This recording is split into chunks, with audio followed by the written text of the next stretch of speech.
ಶಿಲಾಲೇಖ್ಯ ಸಮುಲ್ಲೇಖನ ಭಿತ್ತಯೇ ಸಚ್ಚಿದಾನಂದರೂಪಾಯ ಶಿವಾಯ ಪರಬ್ರಹ್ಮಣೇ ನಮಃ.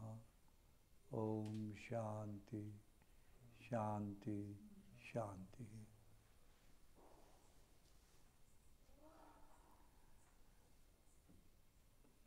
ನಮ್ಮ ದೇಶ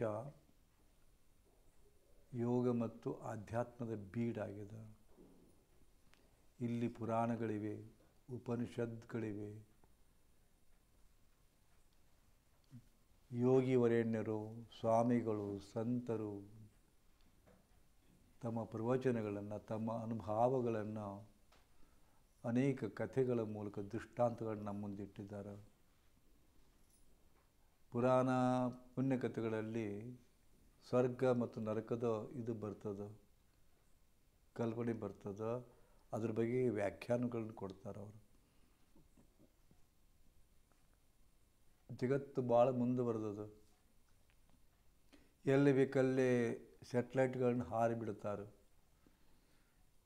ಕ್ಷಿಪಣಿಗಳನ್ನ ಹಾರಿ ಬಿಡುತ್ತಾರೆ. ಹೌದಾ? ಎಷ್ಟು ಸ್ಯಾಟಲೈಟ್ ಬಿಟ್ಟಿದ್ದಾರೆ. ಮಂಗಳ ಗ್ರಹ ಅವೆಲ್ಲ ಹುಡುಕಿದ್ದಾರೆ, ಎಲ್ಲ ಗ್ರಹಗಳು ಹುಡುಕಿದ್ದಾರೆ. ಆದರೆ ಯಾವ ಖಗೋಳ ವಿಜ್ಞಾನಿಗಳು ಇದು ಸ್ವರ್ಗ ಇಲ್ಲೈತಿ ನಾನು ನೋಡಿದೆ, ಇಲ್ಲಿ ನರಕ ಇಲ್ಲೈತಿ ನಾನು ನೋಡಿದೆ ಅಂತ ಹೇಳಿದ್ದು ನಾನು ಕೇಳಿಲ್ಲ. ಕೇಳಿದ್ದೀನಿ ಯಾರು? ನಾನು ನರಕ ನೋಡಿದೆ, ಹೀಗೆ ಸ್ಪುಟ್ನಿಕ್ನಾಗ ಹೋಗಿ ಮುಂದೆ ಒಂದು ನರಕ ಕಾಂಡೆ ಅಂತಾರೆ. ಅದಕ್ಕೆ ಒಮ್ಮೆ ಅನಿಸುತ್ತೋ ಈ ಸ್ವರ್ಗ ಮತ್ತು ನರಕಗಳು ಊಹಾಲೋಕಗಳ ಅನಿಸುತ್ತೆ. ಪುರಾಣ ಪುಣ್ಯಕಥೆಯಲ್ಲಿ 14 ಲೋಕಗಳಂತ ಬರ್ತಾವೆ. 14 ಲೋಕಗಳು, 14 ಲೋಕಗಳಂತ ಬರ್ತಾವೆ. ಭೂಲೋಕ, ಸ್ವರ್ಗಲೋಕ, ಪಾತಾಳಲೋಕ ಹೀಗೆಲ್ಲ ಪಟ್ಟಿ ಮಾಡ್ತಾರೆ ಅವರು. ಆದರೆ ಪಾತಾಳ ಎಲ್ಲೈತಿ? ಪಾತಾಳ ಅನ್ನೋದು ಎಲ್ಲಿದ್ದೀಪ ಹೇಳಿ ಸ್ವಲ್ಪ ಕಲ್ಪನೆ ಮಾಡೋಲ್ಲ. ಯಾವುದು ಪಾತಾಳ ಮತ್ತು ಸ್ವರ್ಗ ಯಾವುದು?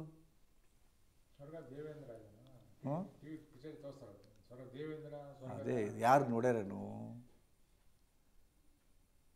ಯಾರು ನೋಡ್ಯಾರೇನು ಅದನ್ನು? ನರಕದ ಬಗ್ಗೆ ಮಾತಾಡ್ತಾರೆ. ನರಕ ಯಾರು ನೋಡ್ಯಾರೇನು?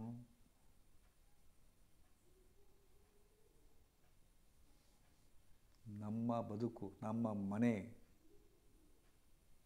ಅದೇ ನರಕದ, ಅದೇ ಸ್ವರ್ಗದ. ಸ್ವರ್ಗ ಮತ್ತೆಲ್ಲಿಲ್ಲ. ಸ್ವರ್ಗ ಮತ್ತು ಸ್ವರ್ಗಲೋಕ ಎಂಬುದು ಬೇರಿಲ್ಲ ಕಾಣಿರೋ. ಆಚಾರವೇ ಸ್ವರ್ಗ. ಹೆಂಗೆ ಹೇಳ್ಯಾರ ನೋಡ್ರಿ. ಮತ್ತು ಅವ್ರಿಗೆ ಗೊತ್ತಾಗಿರ್ಬೇಕು. ಭಾಳ ಮಂದಿ ಸ್ವರ್ಗದ ಕಲ್ಪನೆಯನ್ನು ಶರಣರು ಹೇಳ್ಯಾರ. ನಮ್ಮ ಬದುಕೇ ನರಕದ, ನಮ್ಮ ಬದುಕೇ ಸ್ವರ್ಗದ. ಇದಕ್ಕೆ ಕರ್ಮಗಳು ಕಾರಣ ಆಗ್ತವೆ. ಇಷ್ಟು ಮಾತ್ರ ಸತ್ಯದ. ನಮ್ಮ ಕರ್ಮಾದಿ ಬಂಧನಗಳಿಂದ ಸ್ವರ್ಗ ನರಕಗಳನ್ನ ಕ್ರಿಯೇಟ್ ಮಾಡಿಕೊಳ್ಳೋರು ಯಾರಪ್ಪ? ನಾವೇ. ಮತ್ತು ಈ ಸ್ವರ್ಗ ಮತ್ತು ನರಕಗಳನ್ನು ಕೊಡ್ತಕ್ಕಂಥವ್ರು ಯಾರು? ನಮ್ಮವರೇ. ನಮ್ಮವರೇ. ನಿಮ್ಮ ಹೆಂಡತಿ, ನಿಮ್ಮ ಮಕ್ಕಳು ನಿಮಗೆ ಸ್ವರ್ಗದ ಮತ್ತು ನರಕದ ಪರಿಚಯ ಮಾಡಿಕೊಳ್ತಾರೆ. ಹಾಂ, ಹೌದಲ್ಲ? ನರಕ ಮತ್ತು ಸ್ವರ್ಗದ ಪರಿಚಯ ಮಾಡಿಕೊಳ್ಳೋರು ನಿಮ್ಮ ಮಕ್ಕಳೇ. ಆದರೂ ಕಥೆಗಳು ಬರ್ತಾವೆ. ಏನು ಬರ್ತದ? ಒಮ್ಮೆ ಒಬ್ಬವ ಭಾಳ ಪಾಪ ಮಾಡಿದ್ದಂತವ. ಪಾಪ ಮಾಡಿದ್ರೆ ನರಕಕ್ಕೆ ಹೋಗ್ತಾರ, ಪುಣ್ಯ ಮಾಡಿದವರು ಸ್ವರ್ಗಕ್ಕೆ ಹೋಗ್ತಾರ. ಹೌದಾ? ಭಯಂಕರ ಪಾಪ ಮಾಡ್ಯಾನಂತ. ಭಯಂಕರ ಪಾಪ ಮಾಡಿದ. ಅವನ್ನ ಒಯ್ಯಾಕ ಯಮದೂತರು ಬರಲಿಲ್ಲ, ಸಾಕ್ಷಾತ್ ಯಮನ ಬಂದಂತ. ಅದು ಎಷ್ಟು ಪಾಪ ಮಾಡಿರ್ಬೇಕು ಲೆಕ್ಕ ಹಾಕ್ರಿ. ನಾನು ಅವ್ನು ಕರ್ಕೊಂಬರ್ತೀವಿ ಅಂತ ತಿಳ್ಕೊಂಡು ಹೋದಂತ. ಯಮನ ಕೂಡ ವಾದ ಮಾಡ್ತಾನವ.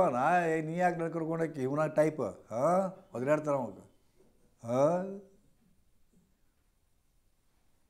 ಒದರಾಡ್ತಾನೆ. ಆದ್ರೂ ಹೊಕ್ಕನ. ಹೋದ್ರೆ ಆ ಪುಣ್ಯಾತ್ಮ ಹೆಂಗದನಪ್ಪ ಅಂತಂದ್ರೆ ಅಲ್ಲಿ ಕಡಾಬ್ಯಾಗ ಎಣ್ಣೆ ಹಾಕಿರ್ತಾರೆ, ಇದನ್ನು ಮಾಡ್ತಾರೆ, ಅಲ್ಲಿ ಗಾಣದಾಗ ತಿರುತ್ತಾರೆ, ಅಲ್ಲಿ ಕಣ್ಣಾಗ ಇದನ್ನು ಚೂಸ್ತಾರೆ, ಎಲ್ಲ ನೋಡ್ತಾನೆ.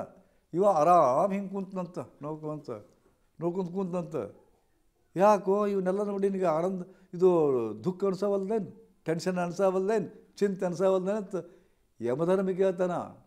ಎಷ್ಟು ಆರಾಮದಿಯಲ್ಲೋ, ಬಂದವ್ರು ಒಟ್ಟರು ಇಲ್ಲ ಕರ್ಕೊಂಬಂದು ನಾನು ಸ್ವರ್ಗ ಕರ್ಕೊಂಡೋಗು ಇವು ಹೇಳ್ತಾರ. ಹೌದಾ? ಎಷ್ಟು ಆರಾಮದಿಯಲ್ಲೋ ಅಂತಂದು ಅವ ಅಂದಂತ ಒಂದ ಮಾತು, ಯಮಧರ್ಮ ಇದು ನರಕ ಅಂತ. ಇದು ನರಕನೇ ಅಂತ ಕೇಳಿದಂತ. ಅವ ಆಶ್ಚರ್ಯದಂತ. ಹೌದು ಮತ್ತು ನರಕ ಹಗ್ಗ ನೀನು ಆಪಣ, ಹಗ್ಗ ನೀನು ಆಪಣ.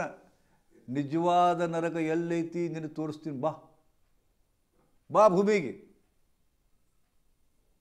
ಬಾ ಕರ್ನಾಟಕಕ್ಕೆ, ಬಾ ಬೆಂಗಳೂರಿಗೆ, ಬಾ ನಮ್ಮ ಮನ್ಯಾಗ, ಅಲ್ಲೇ ನರಕ ಐತಿ. ನೋಡಿ ಇದ್ಯಾವ ನರಕ ಯಪ್ಪ ಅಂತಂದಂತ. ಇದ್ಯಾವ ನರಕ?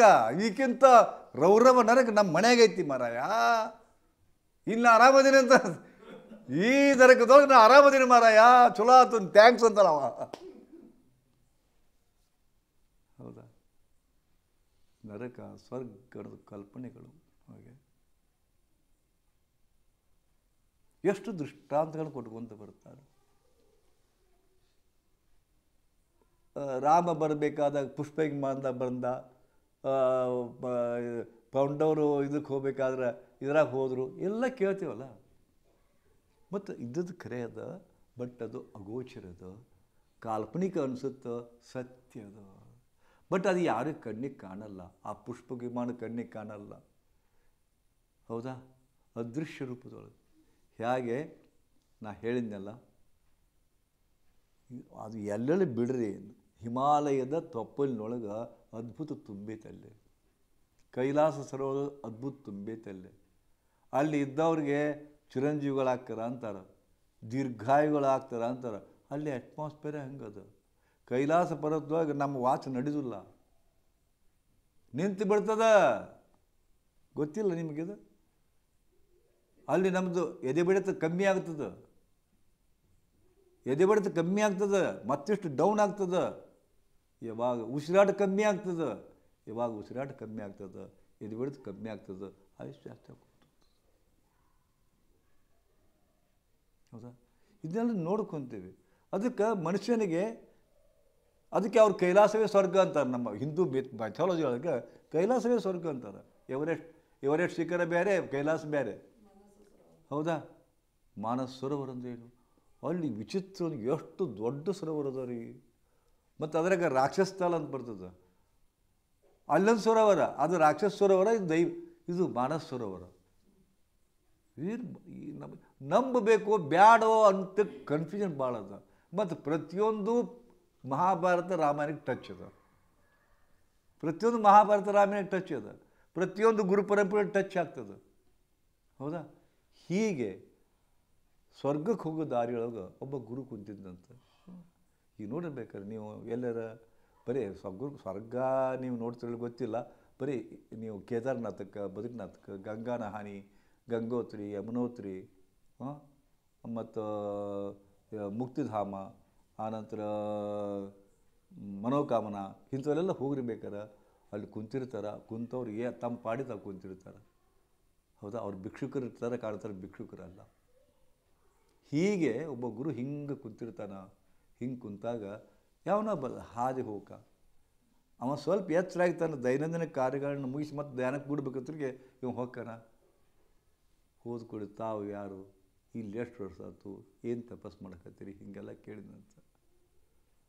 ಮೊಟ್ಟ ಮೊದಲು ಎಲ್ಲರೂ ಕೇಳ್ತಕ್ಕಂಥ ಪ್ರಶ್ನೆ ಹೆಚ್ಚಾಗಿ ಯಾವುದಪ್ಪ ಅಂತಂದ್ರೆ, ನೀವು ದೇವರನ್ನು ನೋಡಿದ್ದೀರಾ ಅಂತ ಒಂದು. ನೀವು ದೇವರನ್ನು ದರ್ಶನ ಮಾಡಿದ್ದೀರಿ? ವಿವೇಕಾನಂದರಿಂದ ಕೇಳಿದ್ರು ಪರಮಹಂಸರಿಗೆ. ಮತ್ತು ಸ್ವರ್ಗ ಅಂದರೆ ಏನು, ನರಕ ಅಂದರೆ ಏನು, ಇಂಥೆಲ್ಲ ಪ್ರಶ್ನೆ ಹಾಕ್ತಾರೆ. ಅದಕ್ಕೆ ಅವ ಅದೇ ಕುತೂಹಲದಿಂದ ಕೇಳಿದವ, ನೀವು ದೇವರನ್ನು ನೋಡಿದ್ದೀರಾ ಅಂದು. ಹ್ಞೂ ಅಂದ. ಸ್ವರ್ಗವನ್ನು ನೋಡಿದ್ದೀರಾ? ಹ್ಞೂ ಅಂದುತ್ತೆ. ಮತ್ತು ನಾವು ಸ್ವರ್ಗಕ್ಕೆ ಹೋಗ್ಬೇಕಲ್ಲ ಅನ್ನಂತೀವ. ಸ್ವರ್ಗಕ್ಕೆ ಹೋಗ್ಬೇಕಾ? ಕಳಿಸ್ತೀನಿ ನಿನಗೆ. ಹೆಂಗೆ? ನಾ ಹೇಳ್ದಂಗೆ ಮಾಡು, ಭಾಳ ಸರಳದ ಅಂದ. ಸ್ವರ್ಗಕ್ಕೆ ಹೋಗೋದು ಭಾಳ ಸರಳದು, ನಾ ಹೇಳ್ದಂಗೆ ಮಾಡು. ಗುರು ಶಿಷ್ಯನಿಗೆ ಪಾಠ ಕಲಿಸ್ತಕ್ಕಂಥ ರೀತಿ ನೋಡ್ರಿ. ಏನು ಮಾಡಬೇಕು? ಬಾ ಇಲ್ಲಿ ಬಾ ಅಂದ. ತೂನು ಒಂದು ಹಗ್ಗ ಕಟ್ಟು, ಹಗ್ಗ ಕೊಟ್ಟ. ಒಂದು ಚೂಪಾದ ಬರ್ಚಿ ಕೊಟ್ಟ. ಒಂದು ಹಗ್ಗ, ಒಂದು ಏಣಿ, ಚೂಪಾದ ಬರ್ಚಿ ಕೊಟ್ಟ. ಈ ಗಿಡಕ್ಕೆ ಹತ್ತು. ಹಿಡ್ಕತ್ತಿ ಆ ಕೊಂಬೆ ಅಡ್ಡ ಬಂತಲ್ಲ ಅದಕ್ಕೆ ಒಂದು ನೆಲವು ಕಟ್ಟು, ಹೌದಾ, ಅದಕ್ಕೊಂದು ದಾರ ಜೋತ್ ಬಿಡು, ಹೌದಾ, ಬಿಟ್ಟು ಆ ನೆರವಿನಾಗ ಕೂತ್ಕೋ. ನೆರವಿನಾಗ ಕೂತ್ಕೊಂಡು ಆದಮೇಲೆ ಕೆಳಗಡೆ ಒಂದು ಬರ್ಚಿ ನಾನು ಹೇಳ್ತೀನಿ, ಅಂದ್ರೆ ಅದು ಒಂದು ದಾರ ಬಿಟ್ಟ, ಅವ ಕುಂತಲ್ಲಿಂದ ಸೆಂಟ್ರಕ್ಕೆ ಪಾಯಿಂಟಿಗೆ ಒಂದು ದಾರ ಬಿಟ್ಟ. ಆ ಪಾಯಿಂಟ್ ಗೊತ್ತಾಯಿತು, ಅಲ್ಲಿ ಒಂದು ಮೊನಸಾದ ಬರ್ಚಿಯಿಂದ ನೆಟ್ಟ, ಚೂಪಾದ ಬರ್ಚಿ ಕರೆಕ್ಟ್ ಅವನ ಕೆಳಗನೆ. ಹಾಂ, ಮತ್ತೇನು ಮಾಡಲಿ ಮುಂದೆ ಅಂತ, ಏನು ಮಾಡೋದು ಬೇಕಾಗಿಲ್ಲ, ಸ್ವರ್ಗಕ್ಕೆ ಹೋಗ್ಬೇಕಲ್ಲ. ನೀ ಕೂತಂಥ ಈ ನೆಲವದಲ್ಲ, ನೆಲವನ್ನ ಕುಂತಿದ್ದವ, ನಾನು ಬರ್ಚಿ ಕೊಟ್ಟಿನಲ್ಲ ಅದರಲ್ಲೇ ಅದನ್ನು ಕೊಯ್ಕೋ ಅಂತ ಕೊಯ್ಕೋ ಅಲ್ಲಿ. ಇದನ್ನು ಕೊಯ್ಕೊಂಡ್ರೆ ನಾನು ಬರ್ಚೆಂಬಿ ಬೀಳ್ತೇನೆ, ನಾನು ನಾ ಸತ್ತು ಹೋಗ್ತೀನಂದು. ನೀ ಹೇಳ್ದಂಗೆ ಮಾಡು ಅಂದ. ಸ್ವರ್ಗಕ್ಕವರ ಹೋಗ್ಬೇಕಂತಾನ ಇವ ದಾರಿ ತೋರ್ಸಾನ, ಆದರೆ ಇವತ್ತು ಡಿಫ್ರೆಂಟ್ ತೋರ್ಸಲ್ಲ ಗುರು. ನೆರವಿನಾಗ ಕುಂತಾನ, ತಳಗೆ ಬರ್ಚದ, ಕರೆಕ್ಟಾಗಿ ಬರ್ಚದ, ಹಿಂಗೆ ಕೊಯ್ಕೊಂಡ್ರೆ ಸೀದಾ ಬರ್ಚಿಯೊಳಗೆ ಸೆಂಟ್ರ್ ಪಾಯಿಂಟ್ ಹೋಗ್ತದ, ಮುಗೀತು ಕತೆ. ಅವ ಹಿಂಗೆ ನೋಡಕತ್ತಾನ. ಅವಾಗ ಅಲ್ಲಿಬ್ಬ ರಾಜ ಬಂದ. ರಾಜ ಬಂದು ಇದೇನು ನಡೆದತ್ತ ಅಂತ ಕೇಳ್ದ. ಇದೇನು ನಡೆದ ಅಂತ ಕೇಳೋಣ. ಅವಾಗ ಗುರು ಹೇಳ್ತಾನೆ, ಇವ ಸ್ವರ್ಗ ಬೇಕಂತ ಬಂದಿದ್ದ, ನಾ ಇದನ್ನು ಇವನು ಸಾಧನ ಹೇಳೀನಿ, ಅವ ಸಾಧನ ಮಾಡ್ಕೊಳಕ್ಕೆ ಹಿಂದ್ಮುಂದೆ ನೋಡಕತ್ತಾನ ಅಂದ್ರೆ. ಅವಾಗ ರಾಜನ ಅಲ್ಲ. ಅವಾಗ ಅವ ನೀ ಕೆಳಗೆ ಬಾಪ್ಪ ಅಂತಂದು. ಏನು ಮಾಡಬೇಕು, ನೀ ಕೆಳಗೆ ಬಾ, ನೀ ನಾನು ರಾಜ ತೊಗೊಂಡು ಅಲ್ಲಿ ಎಂಜಾಯ್ ಮಾಡು, ನಾನು ಗುರುಗಳು ಹೇಳ್ದಂಗೆ ಕೇಳ್ತೀನಿ ಅಂತ ತಿಳ್ಕೊಂಡು ಸೀದಾ ಏನು ವಿಚಾರ ಮಾಡಲಿಲ್ಲ. ನೆರವಿನಾಗ ಕುಂತ್ಕೊಳ್ಳೆ ಕೆಳಗೆ ಬರ್ಚಿ ನೋಡಿದ, ನಮಸ್ಕಾರ ಮಾಡಿದ, ಗುರುಗಳಿಗೆ ನಮಸ್ಕಾರ ಮಾಡಿದ, ಫಾಟ್ ಅಂತ ಕಟ್ ಮಾಡ್ಕೊಂಡ್ಬಿಟ್ಟ ನೆಲವನ್ನು. ಸೀದಾ ಕೆಳಗೆ ಬಿದ್ದು ಬರ್ಚಿ ನಡಬೇಕು, ಅಷ್ಟರೊಳಗೆ ಪುಷ್ಪಕ ವಿಮಾನ ಬಂದು ಅವನು ಎತ್ಕೊಂಡು ಹೋಗ್ತು ಅಂತ ಕತೆ ಬರ್ತದೆ. ಗೊತ್ತಾಯ್ತಾ? ಪುಷ್ಪಕ ವಿಮಾನ ಬಂತು, ಎತ್ಕೊಂಡು ಹೋಯ್ತು. ಅಂದರೆ ಏನಪ್ಪ ಅಂತಂದ್ರೆ ಅವನ ಪ್ರಾಣ ಹೋಗಲೇ ಇಲ್ಲಂತ. ನಡುವೆನೇ ಒಂದು ಶಕ್ತಿ ಬಂದು ಅವನು ಎತ್ಕೊಂಡು ಹೋಗ್ತದೆ, ಅದೃಶ್ಯ ಶಕ್ತಿ. ಅವ್ರು ಅದಕ್ಕೆ ಪುಷ್ಪಕ ವಿಮಾನ ಅಂತ ಅವ್ರಿಗೆ ಕಾಣ್ತದೆ, ಬಟ್ ಇವನಿಗೆ ಕಾಣಲಿಲ್ಲ. ಇದನ್ನು ಆದ್ರೆ ಇದು ಅವ ಯಾರಾಗಿ ಹತ್ತಿ ಕುದ್ದಿದ್ನಲ್ಲ, ಕೆಳಗೆ ಬಂದಿದ್ನಲ್ಲ, ರಾಜ್ಯ ತಗೋ ಅಂತ ಹೇಳಿದ್ನಲ್ಲ, ಇದನ್ನು ನೋಡಿದ, ಯಪ್ಪೋ ಇವ ರಾಜ ಹೋಗಿ ನಾನು ಹೇಳಿದ್ದನ್ನು ಮಾಡಿದ, ಅವಾಗ ಎತ್ಕೊಂಡು ಹೋಯ್ತು, ನಾ ಮತ್ತೆ ನರಕ ಸಿಕ್ಕೊಂಡಕ್ಕೆ ಬಂದ್ನಲ್ಲಪ್ಪ ಅಂದ್ಕೊಂಡು ಹಳೆಯದಂತ. ಅದಕ್ಕೆ ಇದು ದೃಷ್ಟಾಂತ ಬರ್ತದೆ. ಇದರ ದೃಷ್ಟಾಂತದ ಕಥೆ ಏನಪ್ಪ ಅಂತಂದ್ರೆ, ಗುರುವಾಕ್ಯ ಪರಿಪಾಲನೆ ಮಾಡಿದವ ಸ್ವರ್ಗ ಸಿಕ್ತು. ಇದೇ ಥರ 3 ದೇವರುಗಳಂತೂ ಬರ್ತದೆ ಪುರಾಣದೊಳಗೆ. ಒಬ್ಬ ಗುರು, ಅದಕ್ಕಿಂತ ಮುಂಚೆ ಮಾತೃ, ಅದಕ್ಕಿಂತ ನಂತರ ಪಿತೃ, ಮಾತಾ ಪಿತೃ ಗುರು. ಇವು ಸಾಕ್ಷಾತ್ ಕಣ್ಣಿಗೆ ಕಾಣ್ತಕ್ಕಂಥ ದೇವರುಗಳು ಅಂತ. ಉಳ್ಕಿದ ದೇವ್ರಿಗೆ ಕಣ್ಣಿಗೆ ಕಾಣಿಸಲ್ಲ. ಹೊಟ್ಟೆಲಿ ಹುಟ್ಟಿಸ್ದಾಕಿ ನಿನ್ನ ಕಾಪಾಡಿದವರು ತಂದೆ ತಾಯಿ, 3ನೇದವರು ದಾರಿ ತೋರಿದವರು ಗುರು. 3ರನ್ನು ಬಿಟ್ಟರೆ ಮತ್ತೊಂದು ಗುರು ಇಲ್ಲ ಅಂತ. ಅದಕ್ಕೆ ಯಾಕೆ ಈ ಮಾತನ್ನು ಹೇಳಿದ್ನಪ್ಪ ಅಂದ್ರೆ, ಯಮಧರ್ಮ ಅವನನ್ನು ಸ್ವರ್ಗಕ್ಕೆ ಕರ್ಕೊಂಡು ಹೋಗೋ ಮುಂದೆ ನೀ ಯಾಕೆ ನನ್ನನ್ನು ನರಕಕ್ಕೆ ಕರ್ಕೊಂಡ್ಬಂದೆ ಅಂದ್ರಪ್ಪ ಅಂದ್ರೆ, ನೀನು ನಿಮ್ಮವ್ಗ ಒದರಾಡಿ ಚೀರಾಡಿ ಒದ್ದಿ ಹೊಡೆದು ಅದಕ್ಕೆ ನೀನು ನರಕಕ್ಕೆ ಕರ್ಕೊಂಬಂದೇನೆ. ಅವ್ರಿಗೆ ಮೋಸ ಮಾಡಿ ವ್ಯಾಪಾರದಾಗ ಮೋಸ ಮಾಡಿ ಅದಕ್ಕೆ ನರಕಕ್ಕೆ ಕರ್ಕೊಂಬಂದೇನೆ. ನೀನು ಮಾಡಿದ ಪಟ್ಟಿ ಕೊಡಲಿ ಅಂತ ಕೇಳಿದಂತ. ಅದಕ್ಕೆ ಮಾತೃ ತಂದೆ ತಾಯಿಗೆ ಗುರುಗಳಿಗೆ ಮೋಸ ಮಾಡಿದ ರೌರವ ನರಕಕ್ಕೆ ಹೋಗ್ತಾನೆ. ಈಗ ಇನ್ನೂ ಪುಣ್ಯ ಐತಪ್ಪ ಅಂತಂದ್ರೆ ಅವನು ಪೂರ್ವಜನ್ಮದ ಪುಣ್ಯ, ಇದು ಮುಂದಿನ ಅಧಪತನಕ್ಕೆ ಕಾರಣ ಆಗ್ತದೆ ಅಂತ ಪುರಾಣದೊಳಗೆ ಬತ್ತಿ ಬರ್ತದೆ ಆ್ಯಕ್ಚುಲಿ. ಅದಕ್ಕೆ ಮತ್ತು ನಿಮಗೆ ಯಾರು ಈ ಸದ್ಯಕ್ಕೆ ಬರ್ತದೆ, ಆದ್ರೆ ನಿಮಗೆ ಪ್ರತಿಯೊಂದು ಕರ್ಮಕ್ಕೆ ಅಂಟ್ಕೊಳ್ತದ್ದು. ಪ್ರತಿಯೊಂದು ಕರ್ಮಕ್ಕೆ ಅಧೀನದ, ಕರ್ಮಾಧೀನರು ನಾವು. ಅದಕ್ಕೆ ಪೂರ್ವಜನ್ಮ ಕೃತಂ ಪಾಪಂ ಅಂತ ಹೇಳ್ತಾರಲ್ಲ. ಯಾವ ಋಣಾನುಬಂಧ ರೂಪೇಣ ಪತಿ ಪತ್ನಿ ಸುತ ಆಲಯ, ನಿಮ್ಮ ಮನೆ ಆಗಬೇಕು, ನಿಮಗೆ ಚಲೋ ಮಗ ಹುಟ್ಟಬೇಕು, ಚಲೋ ಹೆಂಡತಿ ಸಿಗಬೇಕು, ಚಲೋ ಗುರು ಸಿಗಬೇಕು ಅಂದ್ರೆ ಅದಕ್ಕೆ ಪೂರ್ವಜನ್ಮ ಪುಣ್ಯ ಬೇಕಂತ. ಯಾವ ಜನ್ಮದ ಕರ್ಮದ ನಿಮ್ಮದು ಕಾಳಕತ್ತೈತೆ, ಹೌದಾ? ಮಗನ ರೂಪದಲ್ಲೋ ಸಸಿ ರೂಪದೊಳಗೋ ಅದು ಗಂಡನ ರೂಪದೊಳಗೋ ಕಾಡ್ತದೆ. ಅದಕ್ಕೆ ಕಾಡಿದ್ರೆ ದುಃಖ ಪಡಬೇಡ್ರಿ. ಏನು ಅನ್ಬೇಕು ನೀವು? ನಮ್ಮ ಕರ್ಮ ಕಳ್ಯಾಕೆ ಬಂದು ದೇವ್ರಂತ ತಿಳ್ಕೊರಿ. ನೀವು ಇದು ದುಃಖ ಆಗ್ತದೆ, ಎಷ್ಟು ದುಃಖ ಪಡ್ತೀರಿ ನೀವು? ಸಂತೋಷ ಪಡ್ಬೇಕು. ಯಾಕೆ ಸಂತೋಷ ಪಡ್ಬೇಕಂದ್ರೆ ನಮ್ಮ ಕರ್ಮ ಕಳ್ಯಾಕೆ ಹತ್ತೈತಿ. ಕಾರಣ ಯಾರು? ಇವರು. ಇವನ ಕಾರಣದಿಂದ ನಮ್ಮ ಕರ್ಮ ಕಳ್ಯಾಕೆ ಹೊಂತೈತೆ. ಮುಂದೆ ನೀವು ಹಂಗಾರೆ ಹಂಗೆ ಅಂದ್ರೆ ಅವಾಗ ಫಲ ಸಿಗ್ತೈತೆ. ಅವಾಗೇನು ಉಣ್ಬೇಕು ಅಂತಾನವ, ಅವಾಗೇನು ಸಿಗ್ತೈತೆ, ಏನು ಉಣ್ಬೇಕು ಅಂತಾನವ. ಆದರೆ ಇದು ಪ್ರಜ್ಞಾಪೂರ್ವಕ ಅರೆಪ್ರಜ್ಞಾಪೂರ್ವಕ ಅಂತಾರೆ. ಬಹಳ ಸೂಕ್ಷ್ಮತೆ ಇದು. ಕಾರಣ ಸ್ವರ್ಗ ನರಕ ಅನ್ನೋದು ಎಲ್ಲೂ ಇಲ್ಲ, ನಮ್ಮೊಳಗದರಿಮ್ಮ, ನಮ್ಮೊಳಗ ಅದು. ನಮ್ಮ ನೋಡಿ ಇಷ್ಟೆಲ್ಲ ಮಾತಾಡ್ತೀನಲ್ಲ, ನನಗೆ ಇದನ್ನೆಲ್ಲ ನೋಡಿರ್ಬೇಕಾರೆ ಹೌದಾ, ಇದರ ಸಂಸ್ಥಾಪಕ ನಾನು ಪರಮಾತ್ಮನ ಕರುಣೆಯಿಂದ. ಬಂದು ಎಲ್ಲರೂ ಅಂತಾರೆ,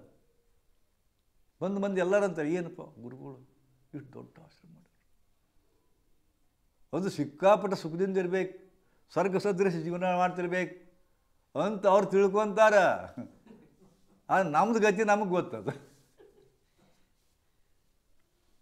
ಅದಕ್ಕೆ ನಾ ಹೇಳ್ತೇನೆ ನಿಮಗೆ, ನಾನು ಹಿಂದಿನ ಜನ್ಮ ಕರ್ಮ ಮಾಡೀನಿ.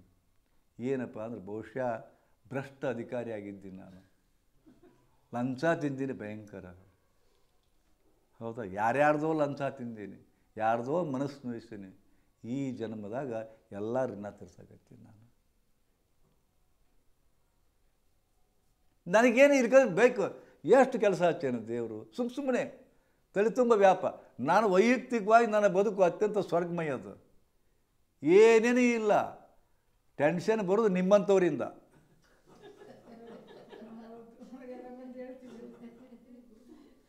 ನಿಮ್ಮಂಥವ್ರಿನ ಟೆನ್ಷನ್ ಬರ್ಕೊತೀನಿ. ಇವ್ರಿಗೆ ಏನು ಮಾಡ್ಬೇಕಪ್ಪ? ಇವ ಹಾರಾಡ್ತಾನೆ, ಒದರಾಡ್ತಾನೆ, ತೀರಾಡ್ತಾನೆ, ಪುಣ್ಯಾತ್ಮ. ಏನು ಋಣ ತಿಂದಾನೆ ಇವೊಂದು ಪುಣ್ಯಾತ್ಮ. ಒಂದು ಇವನ ಬಗ್ಗೆ ಚಿಂತೆ ಮಾಡ್ಬೇಕು ನಾನು. ಇವನ ಬಗ್ಗೆ ಚಿಂತೆ ಮಾಡಬೇಕು, ಈಕೆ ಬಗ್ಗೆ ಚಿಂತೆ ಮಾಡಬೇಕು, ಇವನ ಬಗ್ಗೆ ಚಿಂತೆ ಮಾಡಬೇಕು. ಅವ್ರು ಬರೀ ಹೋಗಿರ್ತಾರೆ. ಏನು ಮಾಡಿದ್ರೆ ನಮ್ಗೆ ಕಡಿಮೆ ಆಗತ್ತೆ ಅಂತ ತಿಳ್ಕೊಂಡು ಏನು ಮಾಡ್ತೀರಿ? ಯಾರು ಹಚ್ಚಾರ ಇದನ್ನು? ಯಾವುದು ನಂಟಿದು? ಯಾಕೆ ಇವ್ರು ನೀವೆಲ್ಲ ಬರ್ತೀರಿ? ಯಾಕೆ ನಾನು ಮುಂದೆ ಹೇಳ್ತೀರಿ? ನಿಮ್ದು ಋಣ ತಿಂತೀನಿ ನಾನು, ಇಷ್ಟೇ. ಇಲ್ಕಂದ್ರೆ ನನಗೇನದ ರೀ, ನಿಮ್ಮಂಗೆ ಒಂದು ಎರಡು ಎಲ್ಲ 4 ಬೆಡ್ರೂಮನ್ನು ಮನೆ ಕಟ್ಕೊಂಡು ತಣ್ಣಗಿರ್ಬೋದಿತ್ತಲ್ಲ, ಎಷ್ಟು ರೊಕ್ಕ ಉಳಿತಿತ್ತು. ಕೋಟಿ ಗಟ್ಟಲೆ ಹಾಗಾಕತ್ತೀರಿ ಇದಕ್ಕೆ. ಇನ್ನೂ ಮತ್ತೆ ಹಾಗಾಕತ್ತೀನಿ, ಮೇಂಟೈನ್ ಮಾಡೋಕೆ ಒದ್ದಾಡ್ತೀನಿ, ಇದು ಮಾಡೋಕೆ ಒದ್ದಾಡ್ತೀನಿ. ಯಾಕಪ್ಪ ಇದನ್ನೆಲ್ಲ? ನೀವು ಬರ್ತೀರಿ, ಗುರುಗಳು ಆರಾಮದ, ಎಷ್ಟು ಚಂದ, ಎಷ್ಟು ದೊಡ್ಡ ಆಶ್ರಮ. ಯಾರು ಕೊಟ್ಟಿರ್ಬೇಕು, ಬಹುಶಃ ಗಂಟು ಹತ್ತಿರ್ಬೇಕು ಯಾವ್ದಾರ. ಎಲ್ಲರೂ ಹಂಗೆ ತಿಳ್ಕೊತಾರೆ, ಯಾರು ಕೊಟ್ಟಿರ್ಬೇಕು. ಕಮಲಮ್ಮ ಕೊಟ್ಟಿರ್ಬೇಕಂತ ನಾಗಮಣಿ ಕೊಟ್ಟ ಅಂತ ಕಮಲಮ್ಮ, ಶ್ಯಾಮರಾವ್ ಕೊಟ್ಟರಂತ ಈ ಅಮ್ಮ, ಯಾರು ಕೊಟ್ಟಿರ್ತಿಲ್ಲ. ಕೊಟ್ಟ ಸುಮ್ ಕುಂತಾನವ.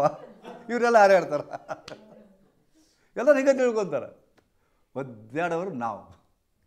ಅದು ಪದೇ ಅಂದ್ಕೊತೀರಿ, ದೇವ್ರ ಏನು ಹಚ್ಚಿಯಪ್ಪ ನನಗೆ. ಒಂದು ಉಣ್ಣಾಗ ಶಾಂತಿ ಇಲ್ಲ. ಹೆಂಡತಿ ಕೂಡ ಮಾತಾಡೋದಲ್ಲ, ಮೊಮ್ಮಕ್ಕಳು ಕೂಡ ಮಾತಾಡೋದಲ್ಲ, ಬರೀ ಇವ ಚಿಂತೆ. ಅವ್ರಿಗೆ ಮಂತ್ರ ಕೊಡ್ಬೇಕು, ಇವ್ರಿಗೆ ಮಂತ್ರ ಕೊಡ್ಬೇಕು, ಇವ್ರಿಗೆ ದೀಕ್ಷಾ ಕೊಡ್ಬೇಕು ಅನಿಸುತ್ತೆ. ದೇವ್ರಿಗೆ ಇದೇನು ಹಚ್ಚಿಯಪ್ಪ ಅಂತ ಅನಿಸುತ್ತೆ. ಅವಾಗ ಅಂತಾನ, ಕರ್ಮ ಮಾಡೀವಿ, ಕರ್ಮ ಖರೆ ಕರ್ಮ ಮಾಡೀವಿ ನಾವು. ಕರ್ಮದಿಂದ ಇದೆಲ್ಲ ಆಗ್ತದೆ. ಬಟ್ ಕರ್ಮ ಕಳ್ಕೊಳಕ್ಕೆ ಹತ್ತೀನಿ ನಾನು. ಇದನ್ನು ಮಾಡುವುದರ ಮೂಲಕ ಕರ್ಮ ಕಳಿತಿತ್ತು ನನಗೆ. ಅದಕ್ಕೆ ಸಂತೋಷ ಮಾಡ್ತೀನಿ ನಾನು. ಇದನ್ನು ವಜ್ಜೆ ಅಂತ ತಿಳ್ಕೊಳ್ಳೋದಿಲ್ಲ. ನಾನು ರೂಢಿ ಆಗಿಬಿಟ್ಟಿದ್ದು ಇದು. ನಾನು ಸೆಟ್ ಆಗಿಬಿಟ್ಟಿನಿ. ನಾನು ಮಾನಸಿಕ ಒಪ್ಕೊಂಡ್ಬಿಟ್ಟಿನಿ ನಾನು. ಇದನ್ನು ಬಿಟ್ಟುಕೊಟ್ಟದ್ದು. ಯಾಕೆ ಏನು ಮಾಡಿದ್ರು ನಾನು ಬಿಡೋದಿಲ್ಲ ಜನ. ಮತ್ತು ಗಡ್ಡ ಬೀಳ್ತಾರೆ, ಮತ್ತು ಬರೋರ, ಮತ್ತು ಬರ್ಸೋರ. ಗುರುಗಳು ಏನಾಯ್ತು, ನಾ ಹೇಳಿದ್ನಲ್ಲ ಏನಾಯ್ತು. ಸುಮ್ಮನೆ ಒಂದು 50 ರೂಪಾಯಿ ದಕ್ಷಿಣ ಕೊಡ್ತಾರೆ, 20 ಪ್ರಶ್ನೆ ಹಾಕಿರ್ತಾರೆ. 50 ರೂಪಾಯಿ ಕಳಿಸಿರ್ತಾರೆ ಫನ್ ಅಂದ್ರೆ. ಮತ್ತು ನಾ ದಕ್ಷಿಣ ಕಳಿಸೀನಿ, ಮತ್ತು ನಾ ಪ್ರಶ್ನೆ ಕಳಿಸೀನಿ, 10 ಪೇಜ್ ಕಳಿಸಿರ್ತಾರೆ. ನಮ್ಮ ಅವ್ಗದ ಇದಾಗೈತಿ, ನಮ್ಮ ಅಣ್ಣ ಹಿಂಗೆ ಮಾಡ್ತಾನೆ, ನಮ್ಮ ಮನೆ ಒಟ್ಟು ಒಬ್ಬರು ಯಾರೋ ಇದು ಮಾಡ್ಯಾರ, ಹಿಂಗೆಲ್ಲ ಬರೆದಿರ್ತಾರೆ. ಮತ್ತು ಇವಾಗ ಪರಿಹಾರ ಕೋಟೆ ಅಂತ ಬರೀತಾರೆ. 51 ರೂಪಾಯಿ ದಕ್ಷಿಣ ಕೊಡ್ತಾರೆ. ನಾ ತಲೆ ಹೊಡ್ಕೊಂಡು ಕೂಡ್ಬೇಕು. ದಕ್ಷಿಣ ಅಷ್ಟ ಯಾಕೆ ಕೊಟ್ರಿ ಅಂತ ಕೇಳೋಂಗಿಲ್ಲ. ಯಾಕೆ ವ್ಯವಹಾರಿಕರು ಬರ್ದಂತ ನನಗೆ ಗೊತ್ತೈತಿ. 50 ಕೊಡಲಿ, 100 ಕೊಡಲಿ, 1000 ಕೊಡಲಿ, ಎಲ್ಲವನ್ನು ಸಮನಾಗಿ ನಾವು ಸ್ವೀಕಾರ ಮಾಡಬೇಕು. ಇದಂಥ ಕರ್ಮ ಇದು. ಬಾಯಿ ಬೀಚ್ ಕೇಳುವಂಗಿಲ್ಲ. ಬಾಯಿ ಬೀಚ್ಗೆ ಏನೂ ಕೇಳುವಂಗಿಲ್ಲ. ನಾವು ಎಂದೂ ಕೇಳಿಲ್ಲ ಯಾರಿಗೂ. ಇದುವರೆಗೆ 74 ವರ್ಷ ಸಹಿತ ಇದನ್ನು ಸ್ಥಾಪನಾ ಮಾಡಿ 43 ವರ್ಷ ಸಹಿತ ಆಶ್ರಮಕ್ಕೆ ಕೊಡ್ರಪ್ಪ ಅಂತ ಒಬ್ಬರಿಗೆ ಹೊತ್ತು ಕೇಳಿಲ್ಲ ನಾನು.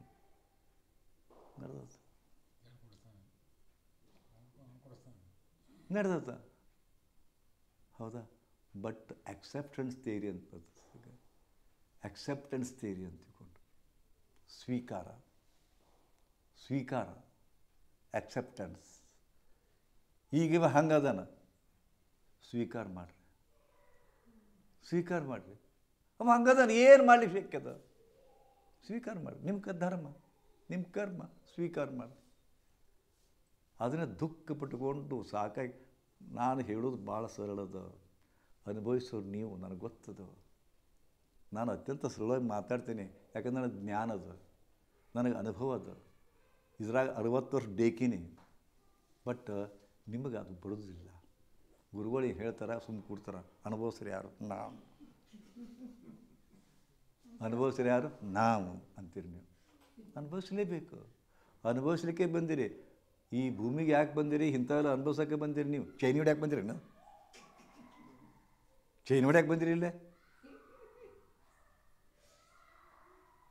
ನೀವು ತಿಳ್ಕೊಂಡ್ರಿ ಚಂದ ಇರಕ್ಕೆ ಬಂದಿದ್ದೆ, ಚೈನಿ ಹೊಡ್ಯಾಕೆ ಬಂದಿದ್ದೆ. ಇವರಿಂದಾಗಿ ನನ್ನ ಜೀವನ ಹೆಂಗಾಗೈತಿ.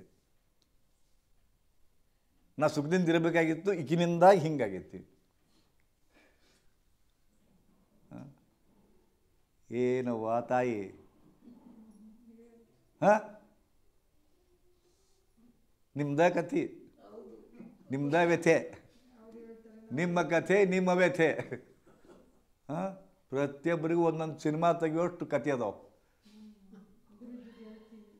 ಒಂದೊಂದು ಸಿನಿಮಾ, ನಿಮ್ದು ಬದುಕೇ ಒಂದು ಸಿನಿಮಾ. ಇಡೀ ಒಬ್ಬೊಬ್ಬರು ಬದುಕು ಒಂದು ಸಿನಿಮಾ ತೆಗಿಬೋದು. ಹೌದಾ? Living, living. ಎಷ್ಟು ದುಃಖ. ಅದ್ರಾಗ ವಿಲನ್ ಯಾರು, ಹೀರೋ ಯಾರು? ಒಂದು ಸಿನಿಮಾದ ವಿಲನ್ ಇರ್ತಾರೆ, ಹೀರೋ ಇರ್ತಾರೆ. ಒಮ್ಮೆ ನಿಮ್ಮ ಅತ್ತಿ ವಿಲನ್ ಹಾಕಳ, ಒಮ್ಮೆ ನಿಮ್ಮ ಗಂಡ ವಿಲನ್ ಹಾಕಣ, ಒಮ್ಮೆ ಮಗನ ವಿಲನ್ ಹಾಕಣ, ಒಮ್ಮೆ ಸಸಿ ವಿಲನ್ ಹಾಕಳ, ಒಮ್ಮೆ ನಿಮ್ಮ ಗೆಳೆಯರ ವಿಲನ್ ಹಾಕಳ. ಬಟ್ ನೀವು ಹೀರೋ ಅಂತ ತಿಳ್ಕೊಂಡ್ರಿ, ಭ್ರಮ. ಹೀರೋ ಅಂತ ನೀವು ತಿಳ್ಕೊಬೇಡ್ರಿ, ಭ್ರಮ. ಹೌದಾ? ಒಬ್ಬ ನಗಸಾರಿಕೆ ಮಾಡುವವರು ಇರ್ತಾರ, ವಿದೂಷಕ. ಒಬ್ಬ ಜೋಕರ್. ಎಲ್ಲ ಕೂಡ್ದಾಗ ಇದು ಇರ್ತದೆ. ಪಾತ್ರಗಳು ನಾವು, ಪಾತ್ರಗಳು. ಹೌದಾ? ಬಟ್ ಪಾತ್ರ ಮಾಡಕತ್ತಿಲ್ಲ ಅಂತ ತಿಳ್ಕೊಬೇಕು ನಾವು. ಪಾತ್ರ ಮಾಡಕತ್ತೀನಿ. ಇದೊಂದು ನಾಟಕ ರಂಗ ಜಗತ್ತು. ಜಗದೀಶನಾಡುವ ಜಗವೇ ನಾಟಕ ರಂಗ. ಹೌದಲ್ಲ? ಜನರೆಲ್ಲ ಪಾತ್ರಧಾರಿಗಳಯ್ಯ. ಆಡಿಸುವಾತ ನೀನೇ ಕನಯ್ಯ. ಆಡಿಸ್ತಾನವ. ಅವ ಹೆಂಗೆ ಆಡ್ತಾನ ಹಂಗೆ ಆಡೋದು. ಅವ ಹೆಂಗೆ ನುಡಿಸ್ತಾನ ಹಂಗೆ ನುಡಿಯೋದು. ಅವ ಹೆಂಗೆ ಮಾಡಿಸ್ತಾನ ಹಂಗೆ ಮಾಡೋದು. ಮಾಡುವಾತ ನಾನಲ್ಲ, ಮಾಡಿಸುವಾತ ನೀನು. ನುಡಿಯುವಾತ ನಾನಲ್ಲ, ನುಡಿಸುವಾತ ನೀನು. ಈ ಪ್ರಜ್ಞಾಭಾವದಿಂದ ನಾವು ಮಾಡಿದ್ರಪ್ಪ ಅಂದ್ರೆ ಕರ್ಮಬಂಧದಿಂದ ಮುಕ್ತ ಇರ್ತೀವಿ. ಕರ್ಮದಿಂದ ಮುಕ್ತ ಇರ್ತೀವಿ. ನಾನು ಮಾಡಿದೆ ಅಂದರೆ ಕರ್ಮ ಬಂತು. ನಾನು ಮಾಡಿದೆ ಅಂತ ಹೇಳಿದರೆ ಕರ್ಮ ಬಂತು, ಮುಗೀತು ನೋಡ್ರಿ. ಏನು ಮಾಡ್ತೀರಿ? ಬಟ್ ಅದು ಆಗೋದಿಲ್ಲ. ಇದನ್ನು ಒಪ್ಕೊಳ್ಳೋಕ್ಕಾಗೋದಿಲ್ಲ. ನಾ ಹೇಳಿದ್ದನ್ನು ಒಪ್ಕೊಳ್ಳೋಕ್ಕಾಗೋದಿಲ್ಲ. ಹೆಂಗದ ಮಜ ಜೀವನ. ಭಾಳ ನಾನು ಹೇಳಿದ್ದು ನಿಮ್ಗೆ ಅರಗಿಸ್ಕೊಳ್ಳೋಕ್ಕಾಗೋದಿಲ್ಲ. ತಲೆ ದಿಮ್ಮಿಡ್ತೈತಿ ಅಲ್ಲ? ಅರಗಿಸ್ಕೊಳ್ಳೋಕ್ಕಾಗೋದಿಲ್ಲ ನಿಮಗೆ. ಬಟ್ ಸತ್ಯ ಹೇಳ್ತಾ ಇದ್ದೀನಿ ನಾನು ಮಾತಾಡೋದು ಸತ್ಯ ಹೇಳ್ತಾ ಇದ್ದೀನಿ. That is truth. Truth is always bitter. ಸತ್ಯ ಯಾವತ್ತಿಗೂ ಕಹಿ ಇರ್ತದೆ. ಹೌದಾ? ಪಾಲನೆ ಮಾಡೋಕ್ಕೆ ಆಗೋದಿಲ್ಲ. ಅದು ಸತ್ಯವನ್ನು ಅದನ್ನು ಕೇಳೋಕೆ ಭಯ ಅನಿಸುತ್ತೆ, ಮಾಡಲಿಕ್ಕೆ ಆಗೋದಿಲ್ಲ. ಸತ್ಯ ಹಾಗಿರ್ತದೆ. ಸುಳ್ಳು ಭಾಳ ಚಂದ ಇರ್ತದೆ. ಸುಳ್ಳು ಭಾಳ ಈಜಿ ಅದ. ಸುಳ್ಳು ಡ್ರೆಸ್ ಹಾಕೊಂಡು ಅಡ್ಡಾಗತ್ತೀವಿ ನಾವೆಲ್ಲರೂ. ಒಳಗೆ ಸತ್ಯ ತುಂಬೈತಿ, ಮ್ಯಾಗ ಸುಳ್ಳಿನ ಡ್ರೆಸ್ ಹಾಕೊಂಡಿವಿ. ಅರ್ಥ ಆಗ್ತದಿಲ್ಲ? ನಾವು ಒಳಗಿನ ಚರ್ಮ ಎಲ್ಲ ಸತ್ಯದ, ಮ್ಯಾಗ ಹಾಕಿದ ಡ್ರೆಸ್ ಎಲ್ಲ ಸುಳ್ಳಿಂದಂತ. ಸುಳ್ಳು ಮತ್ತು ಸತ್ಯಗಳ ನಡುವಿನ ಜೀವನ ಭಾಳ ಇದು. ಕಾರಣ ಈ ಸುಳ್ಳು ಮತ್ತು ಸತ್ಯಗಳ ನಡುವಿನ ಬದುಕನ್ನು ರಂಗರಂಗೀನಾಗಿ ಮಾಡಬೇಕು, ಸಾರ್ಥಕವನ್ನಾಗಿ ಮಾಡಬೇಕಂತಂದ್ರೆ ಪರಮಾತ್ಮನ ಸಮೀಪ ಇರಬೇಕಂತ. ಇದು ಮಾಯಾಮೃಗ, ಇದು ಜಗತ್ತೇ ಮಾಯಾ ಅದ, ಜಗತ್ತೇ ಮಾಯಾ ಅದ, ಜಗತ್ತೇ ಬಂಧನಮಯ ಅದ. ನೀವು ಸಿಕ್ಕೊಂಡು ಸಾಯಕತ್ತೀರಿ. ಮನುಷ್ಯ ಯಾವಾಗ ಒಬ್ಬನೇ ಇದ್ದಾಗ ಸುಖ ಇರ್ತಾನೋ, ನೀವು ಒಬ್ಬರೇ ಇರಿ, ಬೇಕಾದ್ರೆ ಸುಖದಿಂದ ಇರ್ತೀರಿ. ನೀವು ಒಬ್ಬರೇ ಇರಿ, ನೀವು ಸುಖದಿಂದ ಇರ್ತಾರೆ, ಏನು ಜಂಜಾಟ ಇಲ್ಲಲ್ಲ. ಬಟ್ ಗಂಡ ಅಂತ ಬಂತು, ಹೆಂಡತಿ ಅಂತ ಬಂತು, ಮಗ ಅಂತ ಬಂತು, ಮನಿ ಅಂತ ಬಂತು, ಸಂಸಾರ ಅಂತ ಬಂತು, ಸಿಕ್ಕೊಂಡು ಸಾಕಾಗ್ತೀರಿ. ಒಬ್ಬರೇ ಇದ್ದಾಗ ಸುಖಿ, ಮತ್ತೊಬ್ಬರು ಕೂಡಿದ ದುಃಖಿ. ನೋಡ್ಬೇಕಾದ್ರೆ ಚೆಕ್ ಮಾಡಿರ್ಬೇಕಾರೆ ನಿಮ್ಮಿಂದ ನಿಮಗೆ ಸಂಸಾರದ ಇರಾಕೂ ಆಗವಲ್ದು, ಬಿಟ್ಟು ಬರೋಕ್ಕೂ ಆಗವಲ್ದು. ಸಂಸಾರ ಬಿಟ್ಟು ಬಂದಿರಿ, ಮನಸ್ಸೆಲ್ಲ ಅಲ್ಲೇ ಗೆಳೀತದೆ, ಮತ್ತೆ ದುಃಖಮಯ ಐತಿ, ಆದಾಗಿ ಸಹಿತ ಅದ ಬೇಕನ್ಸುತ್ತೆ. ನಿಮ್ಮ ಸಂಸಾರದ ಸುಖ ಇಲ್ಲದ ಗೊತ್ತೈತಿ, ಆದರೂ ಎಳ್ದಿತ್ತಿಲ್ಲ ಅದು. ಹೌದಾ? ನೀವು ಅಲ್ಲೂ ಇಲ್ಲ, ಇಲ್ಲೂ ಇಲ್ಲ. ಇಲ್ಲಿದ್ದಾಗ ಸುಖ ಅಂತ ನಿಮ್ಗೆ ಅನಿಸುತ್ತೆ. ಹೌದಾ? ಅಲ್ಲಿ ಹೋಗ್ತೀರಿ, ಅಲ್ಲಿ ಹೋದಾಗ ನಾ ಆಶ್ರಮದಾಗ ಚಂದಿದ್ನಪ್ಪ, ಇಲ್ಲಿ ಒಳ್ಳೆ ಬಂದೆ ಅಂತ ಅನ್ಸುತ್ತೆ. ಅಲ್ಲೂ ಇಲ್ಲ, ಇಲ್ಲೂ ಇಲ್ಲ. ಎಲ್ಲರೂ ತ್ರಿಶಂಕು ಸ್ವರ್ಗದಾಗ, ತ್ರಿಶಂಕು ಸ್ವರ್ಗ ನಮ್ಮದು ಎಲ್ಲ ಇರೋದು. ತ್ರಿಶಂಕು ಸ್ವರ್ಗ ಅಂತ ಗೊತ್ತದಿಲ್ಲ? ತ್ರಿಶಂಕು ಅಂತೀವಿ ನಾವು, ತ್ರಿಶಂಕು ಸ್ವರ್ಗ ಅಂತ. ಹಂಗೆ ತ್ರಿಶಂಕು ಸ್ವರ್ಗದಾಗ ಅದೀವಿ. ಇದರ ಆಚರಣೆ ಬರಲಿಕ್ಕೆ ಒದ್ದಾಡಕತ್ತೀವಿ ನಾವು. ಹೌದಾ? ಬಟ್ ಒಂದು ಕಣ್ ತರಿಸುವಂಥ ದೃಷ್ಟಾಂತ ಬರ್ತದೆ. ಏನು ಬರ್ತದೆ ಗೊತ್ತಾ? ನಿಜಗುಣ ಶಿವಯೋಗಿ ಅಂತ ಕೇಳಿರಿ? ನಿಜಗುಣ ಶಿವಯೋಗಿಗಳು ಅಂತಿಕೊಂಡು ಕೇಳಿಲ್ಲ? ದೊಡ್ಡ ಯೋಗಿ ಅವರು, ದೊಡ್ಡ ಶರಣರು. ಶರಣರ ಸಮಕಾಲೀನಲ್ಲ, 16ನೇ ಶತಮಾನದ ಆಜುಬಾಜೊಳಗಿದ್ದವರು, 16-17. ಎಂಥ ಆಧ್ಯಾತ್ಮ, ಏನು ಇದು ಅವ್ರದ್ದು. ಪದ್ಯರೂಪದಾಗ ಬರ್ದಾರ, ಗದ್ಯ ರೂಪದಾಗ ಬರ್ದಾರ, ಹೇಳ್ಯಾರ. ಅವ್ರದ್ದು ಒಂದು ನಮ್ಮ ಮುಂದೆ ದಾರಿ ಅದ. ಆ್ಯಕ್ಚುಲಿ ಅವರು ಬಾಲ್ಯದ ಒಬ್ಬ ಸಂಸ್ಥಾನಿಕರವರು, ಒಬ್ಬ ಸಣ್ಣ ಮಾಂಡಲಿಕ ರಾಜರು ಅವರು. ಆದರೆ ಅಧ್ಯಾತ್ಮದೊಳಗೆ ಇದ್ದವರು ಅವರು. ಅವ್ರಿಗೊಬ್ಬ ಗುರು ಇದ್ದರು. ಅವರು ಪದೇ ಪದೇ ಹೇಳ್ತಿದ್ರು, ನಿಜಗುಣ ನಿನ್ನೊಳಗೆ ಆಧ್ಯಾತ್ಮ ತುಂಬೈತಪ್ಪ, ನೀನು ತತ್ವಜ್ಞಾನಕ್ಕೆ ಬಿಟ್ಟು ಬಾರೋ ಸಂಸಾರ, ಎಷ್ಟು ಒದ್ದಾಡಕತ್ತೀವೋ ಅವ್ರು ಅಂತಿದ್ರು. ಇವ ಏನಂತಿದ್ದ? ಗುರುಗಳ ನಾ ಬಿಟ್ಟು ಬರೋಕ್ಕೆ ತಯಾರಿದ್ದೀನಿ ರೀ, ಆದರೆ ನಾನು ಸಂಸಾರ ಹಿಡ್ಕೊಂಡೈತಿರಿ, ನನ್ನನ್ನು ಸಂಸಾರ ಹಿಡ್ಕೊಂಡೈತಿರಿ ಅಂತ ನಾವು 20 ಸರಿ ಕೇಳಿದ್ರಂತ. ಅವು 20 ಸರಿ ಅದನ್ನ ಹೇಳ್ಯಾನ. ಒಂದು ದಿವಸ ಗುರುಗಳು ಇವ್ರಿಗೆ ಬುದ್ಧಿ ಕಲಿಸ್ಬೇಕಂತ ತಿಳ್ಕೊಂಡು ಅವರಿಗೆ ವಾಕಿಂಗ್ ಹೋಗ್ತಿದ್ರು ಅವರು, ನಿಜಗುಣ ಶಿವಯೋಗಿಗಳು. ಹೌದಾ? ವಾಕಿಂಗ್ ಹೋಗ್ತಿರ್ಬೇಕಾದ್ರೆ ದೊಡ್ಡ ಒಂದು ಆಲದ ಮರಕ್ಕೆ ಗುರುಗಳು ತೆಕ್ಕಿ ಬಿಡ್ಕೊಂಡಾರ.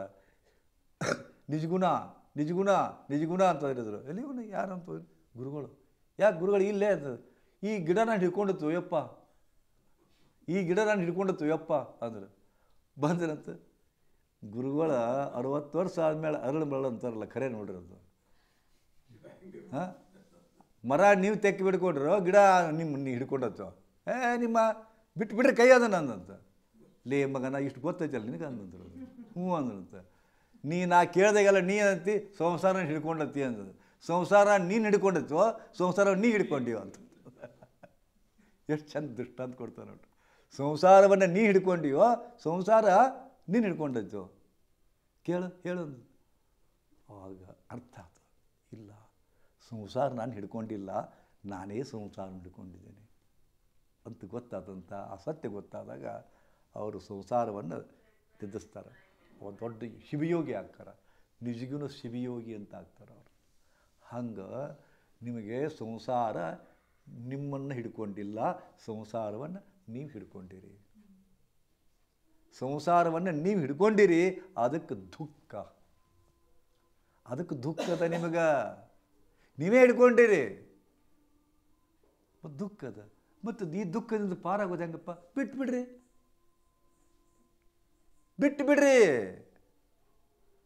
ನಾ ಹೇಳಿದೆ ಬಿಟ್ಟು ಬಿಡ್ರಿ ಅಂದೆ. ಆಗುತ್ತಾ?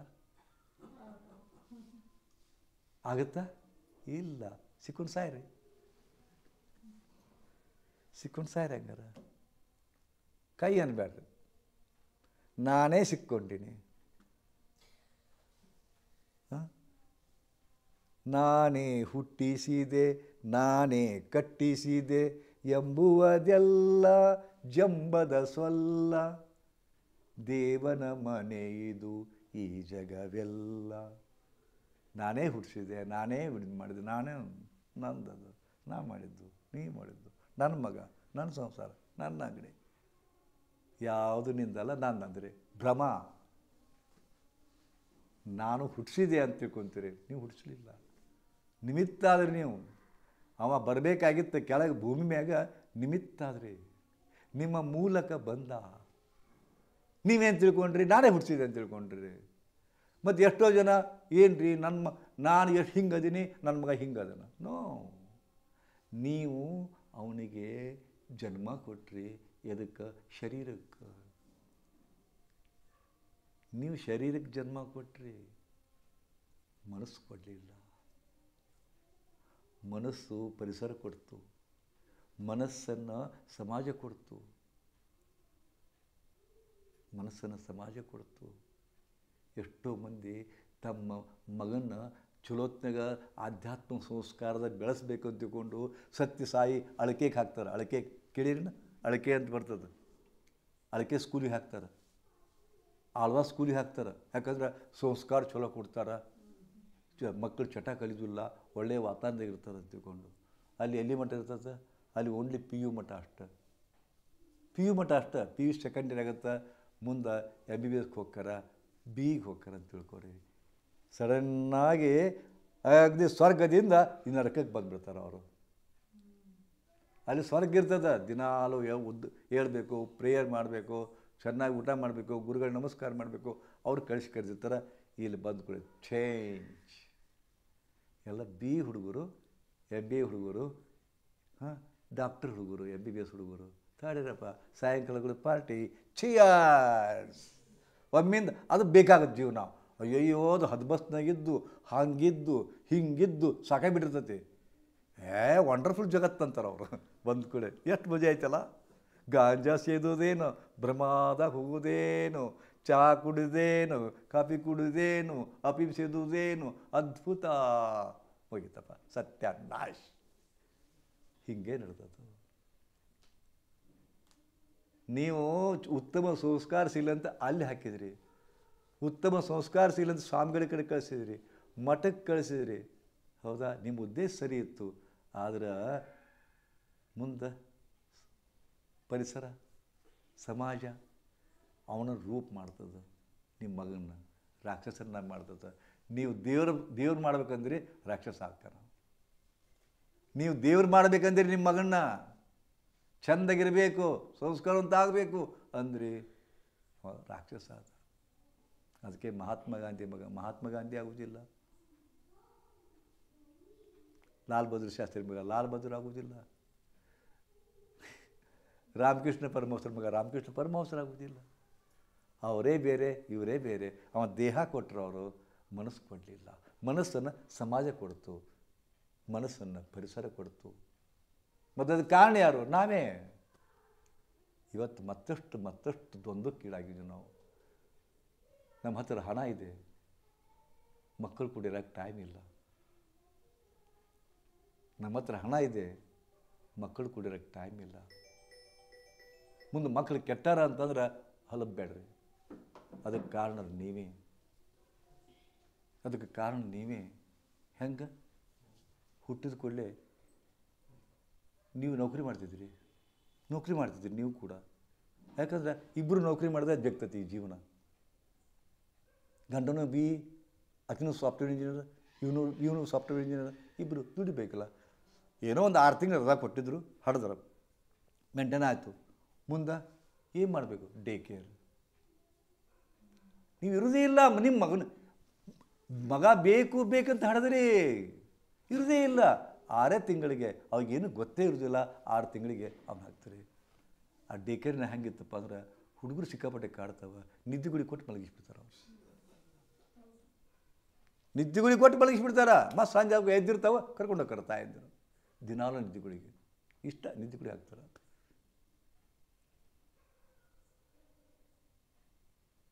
ಮುಂದೆ 3 ವರ್ಷ ಆಗುತ್ತೆ, ಮತ್ತೊಂದು ಸ್ಕೂಲಿಗೆ ಹಾಕ್ತೀರಿ. ಅದು ಡೇ ಕೇರ್ ಆಗ ಮತ್ತು ಇದು ಅದು ಒಟ್ಟು ಇಟ್ಕೊಳ್ಳೋದಿಲ್ಲ. ಮತ್ತು ಮಗ ಬೇಕಂತ ಹುಟ್ಟಿಸ್ಕೊಂಡು ನಿಮ್ಮ ಬಾಧ್ಯತೆನ ಕಳ್ಕೊಂಡ್ರಿ, ಆದರೆ ನಿಮ್ಮ ಹೊತ್ತು ಇಟ್ಕೊಳ್ಳಿಲ್ಲ. ಯಾಕಂದ್ರೆ ದುಡಿಯೋರಲ್ಲ ನೀವು. ಸಾಯಂಕಾಲ ಮಲಗಿಸೋನ ಕಟ್ಟ ಕರ್ಕೊಂಬಂದ್ರಿ, ಮತ್ತು ಚೆನ್ನಮ್ಮ ಸ್ಕೂಲಿಗೆ ಹಾಕಿದ್ರಿ, ವಸತಿ ಶಾಲೆಗೆ, ಮತ್ತು ಚೆನ್ನಮ್ಮ ಶಾಲೆಗೆ, ಮುರಾರ್ಜಿ ಶಾಲೆಗೆ ಹಾಕಿದ್ರಿ, ಮುಗೀತು. ಮತ್ತು ಹೀಗೆ ಬರೀ ಹಾಸ್ಟೆಲ್ನೇ ಕಳೀತಾರೆ ಕಾಲ ಅವರು. ನೋಡ್ರಿ, ಇವತ್ತಿನ ಹುಡುಗರು ಬರೀ ಹಾಸ್ಟೆಲ್ನೇ ಕಳೀತಾರೆ. ಮತ್ತು ನೀವೇನು ಮಾಡಿದಿರಿ? ನೀವು ನಿಮ್ಮ ಮಗ್ಗಲಿಟ್ಕೊಂಡು ಅವರಿಗೆ ರಾಮಾಯಣ ಮಹಾಭಾರತ ಇದೆಲ್ಲ ಕಲಿಸ್ಬೇಕಾಗಿತ್ತು, ಭಗವದ್ಗೀತಾ ಓದಿಸ್ಬೇಕಾಗಿತ್ತು. ನೀವೇನು ಮಾಡಿದಿರಿ? ಮುಗೀತು, ನಮ್ಮ ಜವಾಬ್ದಾರಿ ಅಂತ ತಿಳ್ಕೊಂಡ್ರಿ. ಹಾಸ್ಟೆಲ್ಗೆ ಹಾಕಿಬಿಟ್ರೆ ನಮ್ಮ ಜವಾಬ್ದಾರಿ ಮುಗೀತು. ಏನು ಬೇಕು ನಿನಗೆ? 2,000 ಬೇಕಾ? 4,000 ತಗೋ, ಕಾಡಬೇಡ ಅನ್ನ. ಹಿಂಗೆ ಬಂತು. ನೀವು ATM ಮಷಿನ್ ಆದ್ರಿ. ಅವ್ರ ಪಾಲಿಗೆ, ಮಕ್ಕಳ ಪಾಲಿಗೆ ATM ಮಷಿನ್ ಆದ್ರಿ. ಅಷ್ಟೇ. ಬಂಧನವಾದ್ರಿ ಎಲ್ಲಿ ಬರ್ತದೋ. ಅದಕ್ಕೆ ನಿಮ್ಮ ಪ್ರೀತಿ ತಪ್ಪಿಸ್ಕೊಂಡ್ರಿ. ನಿಮ್ಮ ಪ್ರೀತಿ ತಪ್ಪು ಹೋಯ್ತು. ಮಾತೃ ಪ್ರೀತಿ ಸಿಗಲೇ ಇಲ್ಲ. ಅದಕ್ಕೆ ಒನ್ ಫೈನ್ ಡೇ ಲಿವಿಂಗ್ ಟುಗೆದರ್ದೊಳಗೆ ಆಕೆ ಒಬ್ಬಾಕಿ ಐ ಲವ್ ಯು ಅಂತಾಳ. ಅವಳ ಪ್ರೀತಿ ಜಾಸ್ತಿ ಅನ್ಸುತ್ತೆ, ಹೋದ್ರಪ್ಪ. ಅವಾಗ ನೀವು ಪ್ರೀತಿ ಹೋಯ್ತೆ ಅಲ್ಲ ಹಾಳಾಗಿ. ಅವಾಗ ಬಲದಿರ್ತೀರಿ ನೀವು, ನನ್ನ ಮಗ ಮರೆತು ನನ್ನ ಮಗ ಚೇಂಜ್ ಆಗ್ಯಾನ. ಯಾವಾಕೆ ನಿನ್ನೆ ಮೊನ್ನೆ ಬಿಟ್ಟದಕ್ಕಿಂತ ಐ ಲವ್ ಯು ಅಂದ್ಬಿಟ್ಟ, ಆಕಿನ ಬೇಕಂತ ಕುಂತಾನ, ಮುಗೀತು. ಶೀಲಾ ದೀಕ್ಷಿತ್ 3-4 ಸರಿ ಮಂತ್ರಿ ಆಗ್ಯಾಳ ದಿಲ್ಲಿದು. ಸಾಕಷ್ಟು ಗಳಿಸ್ಯಾಳ. ಮಗಳು ಒಬ್ಬಗೆ ಮುಸ್ಲಿಂ ಹುಡುಗನ ಕೂಡ ಓಡಿದ್ಲು. ಎಲ್ಲ ಮುಗಿದ ಕಥೆ. ಏನಾಯ್ತು? ಹಿಂಗೇ ನಡೆದದ. ಪ್ರೀತಿ ಕೊಡಲಿಲ್ಲ, ಎಲ್ಲ ಕೊಟ್ಟರೆ ಪ್ರೀತಿ ಕೊಡಲಿಲ್ಲ. ಯಾರು ಪ್ರೀತಿ ತೋರಿಸ್ತಾರ ಹೊಕ್ಕವು ಹಪಾಪಿತನದಿಂದ. ಅವಾಗ ತಪ್ಪಿ ಯಾರ್ದು?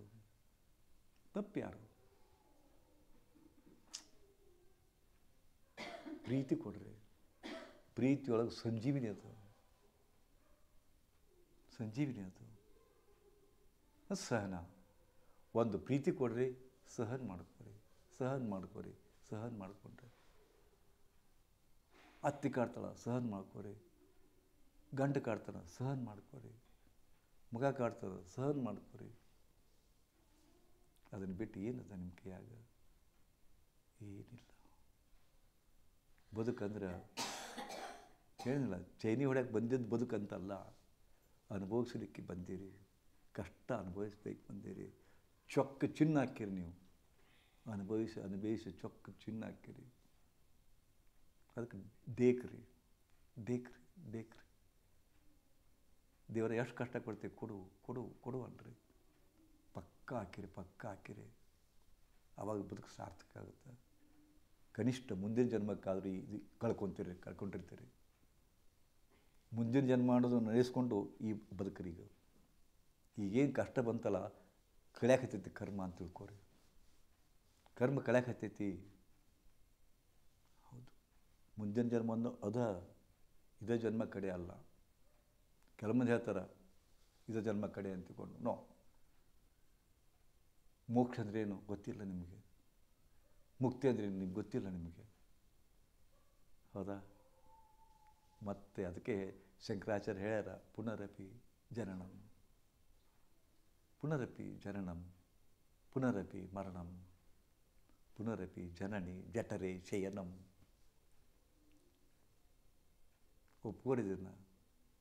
ಒಪ್ಪಿಕೊಳ್ಳೇಬೇಕು. No other go. ಪಲಾಯನ ಮಾಡಬೇಡಿ. ತಿಳುವಳಿಕೆ ಐತೆ ನಿನಗೆ ನಾ ಹೇಳೋದು? ಗೊತ್ತಾಗತೈತಿ?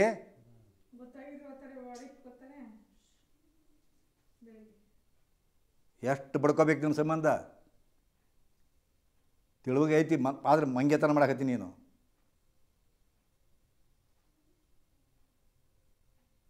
ಮತ್ತೊಬ್ರಿಗೆ ತ್ರಾಸು ಕೊಡಬೇಡ. ನೀನು ಹಡ್ದಾಕಿ ಯಾ ಜನ್ಮದ್ದು ಕರ್ಮನೋ ಕಾಡಕ್ಕೆ ಹತ್ತೈತೆ ಕರೆ ಕಳ್ಕೋ. ಆಕೆಗೆ ಪ್ರೀತಿ ಕೊಡು. ದುಃಖ ಕೊಡ್ತಿ ಪ್ರೀತಿ ಬದಲಿ. ನೀನು ನೇರವಾಗಿ ಹೇಳಕತ್ತೀನಿ ನಾನು ನಿನಗೆ. ನಾಟಕ ಮಾಡಕತ್ತೀನಿ ಸ್ವಲ್ಪ. ಇರೋದು ಸ್ವಲ್ಪ ಐತಿ, ಅದಕ್ಕೂ ನಾಟಕ ಮಾಡಕತ್ತೀನಿ. ನೀನು ಅನಿಸ್ಕೊಂತ ಅಂತ ಅಂತೀನಿ. ನೀನು ಯಾರು ಕಪಳಗಡ್ಡಿ ಹೊಡೆದ್ರೆ ಸಣ್ಣ ಇದಾಗ್ತೀನಿ ಈಗ. ಯಾಕಲೇ ಮಗನ ಅಂತ ತಿಳ್ಕೊಂಡು ಅದು ಮಾಡೋದೊಳ್ಳಕ್ಕೆ.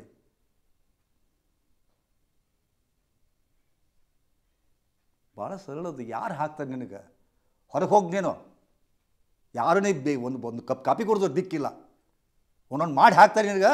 ಸೊಕ್ಕದಂಡೆ ಮೈಯಾಗ. ಒಂದು ಸ್ವಲ್ಪ ವಿಚಾರ ಮಾಡೋ. ಹೊರಗೆ ಹೋದಿ ಆಕೆ ಹೊರಗೆ ಹಾಕಿದ್ಲು, ಏನು ಮಾಡವ ನೀನು? ಸ್ವಲ್ಪ ವಿಚಾರ ಮಾಡು. ಆ ವಿಚಾರ ಮಾಡೋ ಶಕ್ತಿ ನಿನಗದ. ಯಾಕೆ ತರಿಸ್ಕೊಡ್ಬೇಕು ಆಕೆಗೆ? ಕಣ್ಣ ನೀರು ತರಿಸ್ಬಾರ್ದು. ಇಲ್ಲಿ ಚೈನಿ ಹೊಡೆಯಕ್ಕೆ ಬಂದು ತಿಳ್ಕೊಂಡೇನು? ನೀನು ಉದ್ಧಾರ ಮಾಡಬೇಕು ಅಂತ ಕಕ್ಕುಲದಿಂದ ಬಂದಾರ. ನೀ ಬರೋಬ್ಬರಿ ಆಗ್ಬೇಕಂತ ಬಂದಾರ ಅವರು. ಉಲ್ಟಾ ಅವ್ರಿಗೆ ತ್ರಾಸು ಕೊಡ್ತಿ. ನಾನು ನೇರವಾಗಿ ಹೇಳಕತ್ತೀನಿ ನಿನಗೆ. ನೋಡು, ಇಲ್ಲೇ ನೀವು ಉದ್ಧಾರ ಆಗ್ಬೇಕು. ಉದ್ಧಾರ ಆಗ್ಬೇಕು ಇಲ್ಲೇ. ಬೇರೆ ಕಡೆ ನಿನಗೆ ಎಷ್ಟು ಪ್ರೀತಿಯಿಂದ ಕಾಣೋರು ದಿಕ್ಕಿಲ್ಲ. ಅವ್ರಿಗೆ ರೊಕ್ಕ ಬೇಕು. ನಿಂದು ರೊಕ್ಕ ಹಿರಿತಾರ ಗುಳಿಗೆ ಕೊಟ್ಟು. ಇಲ್ಲಿ ಪ್ರೀತಿಯಿಂದ ನಿನಗೆ ಒಳ್ಳೇದು ಮಾಡಿ ಕಳಿಸ್ಬೇಕಂತ ನಾವು ಎಷ್ಟು ಪ್ರಯತ್ನ ಮಾಡಕತ್ತೀವಿ. ಅದ್ರ ವಿರುದ್ಧ ನೀ ಹೊಂಟಿ. ಮತ್ತು ನೀ ಯಾವಾಗ ಉದ್ಧಾರ ಆಗವ? ಬದುಕನೆ ಹಿಂಗೆ ಅದೇನು? ಆಕೆ ಎಷ್ಟು ದಿವ್ಸದಾಕೆ ಒಮ್ಮೆ ಗೊಟ್ಟಕ್ಕೆ ಅಂದ್ರಪ್ಪ ಗೊತ್ತಾಗತ್ತೆ. ನೀನು ಒಂದಿಲ್ಲ ಒಂದಿನ ಆಕೆನ ಚಿರಂಜೀವಿ ಅಲ್ಲ. ಆಕೆ ಸತ್ತ ಮೇಲೆ ಕೂತ್ಕೊಂಡು ಅಳಬ್ಯಾಗ ನೀನು. ನೋಡು, ಶಾಂತ ಕೂತ್ಕೊಂಡು ವಿಚಾರ ಮಾಡು. ಆಕೆ ನಿನ್ನ ಕೂಡ ಅದಾಳ, ಪ್ರೀತಿ ಕೊಡು. ಸತ್ತ ಮೇಲೆ ಪ್ರೀತಿ ಕೊಡೋಕ್ಕಾಗೋದಿಲ್ಲ ನಿನ್ನ ಕಡೆಯಿಂದ. ಸತ್ತ ಮೇಲೆ ಗೌರವ ಕೊಡೋಕ್ಕಾಗೋದಿಲ್ಲ. ಅವಾಗ ಹರಡಿಸ್ಬೇಡ. ಸೋಮು, ನಾ ಹೇಳಿದ್ ಗೊತ್ತಾಗತ್ತಾ? ಆ ಒಣ ದಿಮಾಕ್ ಬಿಡಿ ನೀನು. ನೋ, ನೀ ಮಾತಾಡಬೇಡ.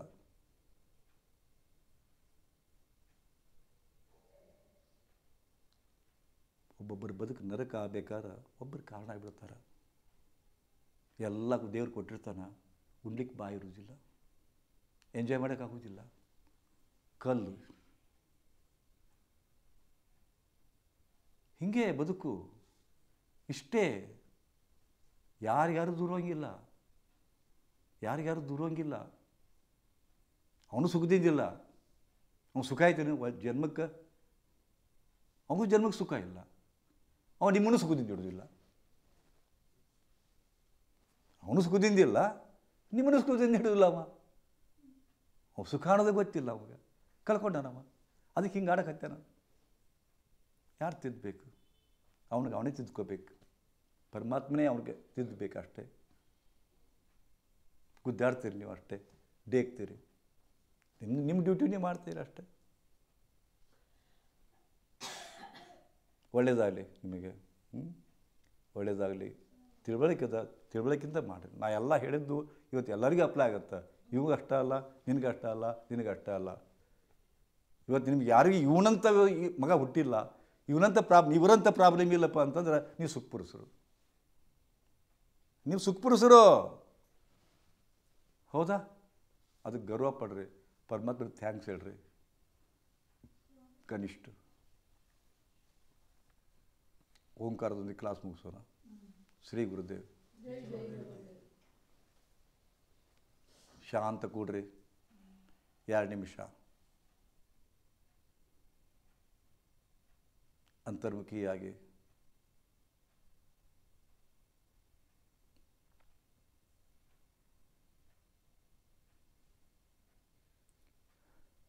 ಓಂಕಾರವನ್ನು ಹೇಳ್ರಿ.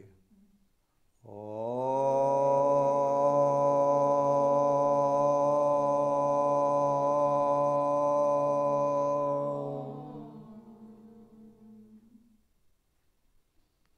ಆ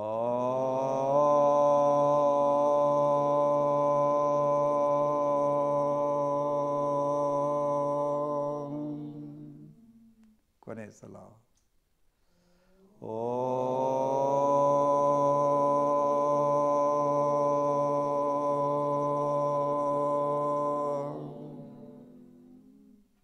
ಶಾಂತಿ ಶಾಂತಿ ಶಾಂತಿ ಶಾಂತಿ.